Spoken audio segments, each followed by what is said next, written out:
Assalamualaikum warahmatullahi wabarakatuh. Kembali lagi bersama saya Ulaya Nawadir Hilmi dari kelas Manajemen Dakwah B, Prodi Manajemen Dakwah. Kali ini saya akan menerangkan tentang pengertian am dan khos. Yang pertama adalah al-am.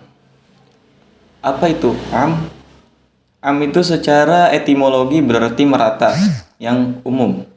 Sedangkan secara terminologi atau istilah, menurut Muhammad Adib Soleh mendefinisikan bahwa am itu adalah lafaz yang diciptakan untuk pengertian umum, sesuai dengan pengertian tiap lafaz itu sendiri, tanpa dibatasi dengan jumlah tertentu. Lafaz am ini adalah menurut kepada bentuk dari suatu lafaz. Di dalam lafaz itu tersimpul atau masuk semua jenis yang sesuai dengan lafaz itu. Contohnya seperti al-insan, manusia.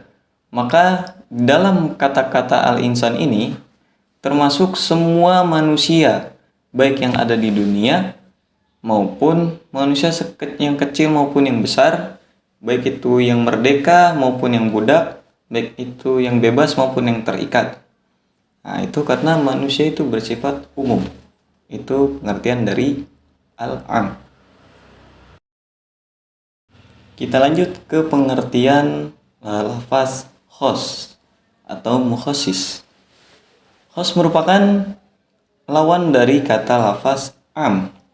Jika lafaz am memberikan arti umum, yaitu suatu lafaz yang mencangkup berbagai satuan-satuan yang banyak, maka lafaz khos adalah suatu lafaz yang menunjukkan makna khusus.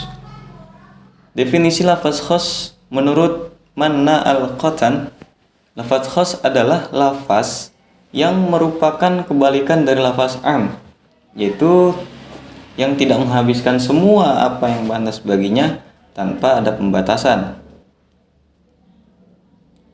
Sedangkan menurut Mustafa Said Al-Khin, lafaz khos adalah setiap lafaz yang digunakan untuk menunjukkan makna satu atas beberapa satuan yang diketahui. Itu pengertian dari khos. Kita masuk ke pembagian lafaz am terlebih dahulu.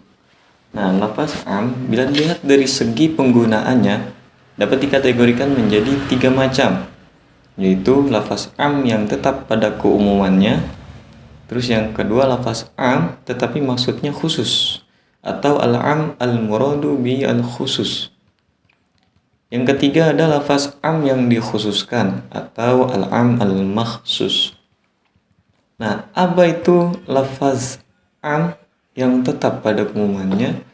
Yaitu yang disertai dengan qarinah yang tidak memungkinkan untuk ditaksiskan.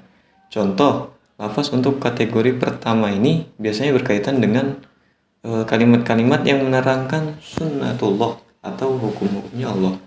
Seperti dalam surat Al-Hud ayat 6.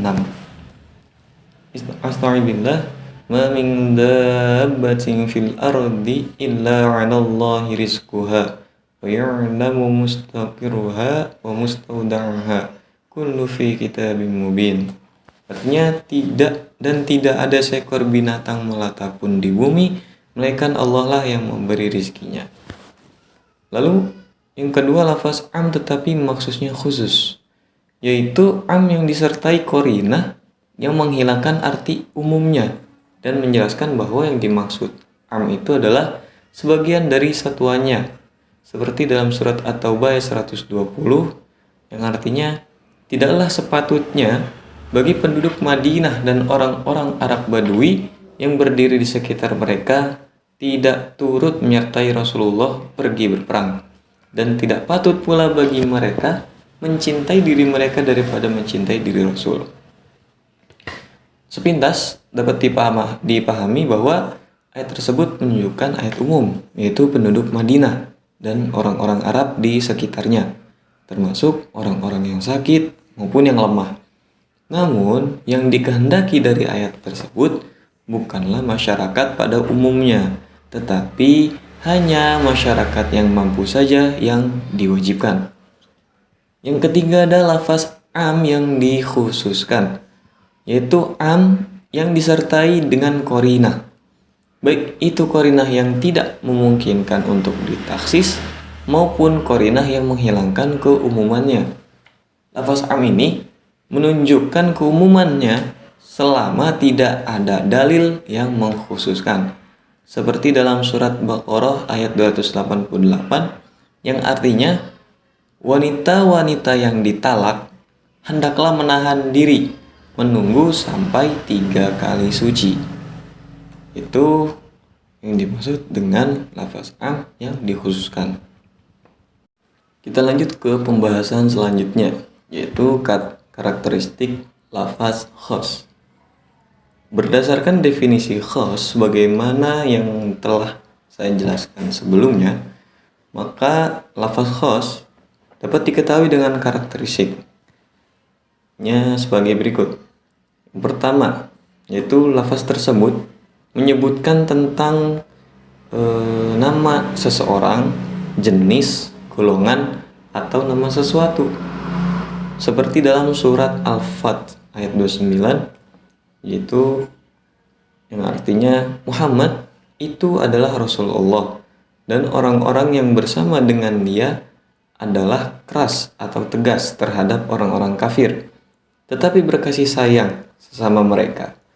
Nah, lafaz Muhammad pada ayat tersebut adalah lafaz khos, khususkan karena hanya menunjukkan satu pengertian, yaitu Nabi Muhammad SAW. Yang kedua, yaitu lafaz menyebutkan jumlah atau bilangan tertentu dalam satu kalimat. Seperti dalam Al-Quran surat Al-Baqarah ayat 228 yang artinya, dan wanita-wanita yang ditalak oleh suaminya, hendaklah ia menahan diri menunggu selama 3 kali kuruk. Nah, ayat di atas ini menjelaskan bahwa iddahnya seorang wanita yang ditalak suaminya adalah 3 kali kuruk. Lafaz salasah pada ayat tersebut merupakan lafaz khos karena secara khusus menyebutkan tentang jumlah atau bilangan tertentu. Selanjutnya yaitu lafaz yang dibatasi dengan suatu sifat tertentu atau diidhofahkan. Contohnya dalam surat An-Nisa ayat 92 yang artinya, dan barang siapa yang membunuh seorang mukmin karena bersalah, maka hendaklah ia memerdekakan seorang hamba sahaya yang beriman. Itu lafaz raqabah mukminahnya itu hamba sahaya yang beriman dalam ayat tersebut merupakan lafaz khos karena menunjukkan pada satu jenis tertentu, yaitu hamba sahaya yang beriman. Baik, dari kesimpulan penjelasan am dan khos, kesimpulannya bahwasanya lafaz am adalah lafaz yang memiliki makna umum yang di dalamnya terdapat 2 makna atau lebih. Sedangkan lafaz khos adalah lafaz yang mengandung makna khusus atau satu pengertian.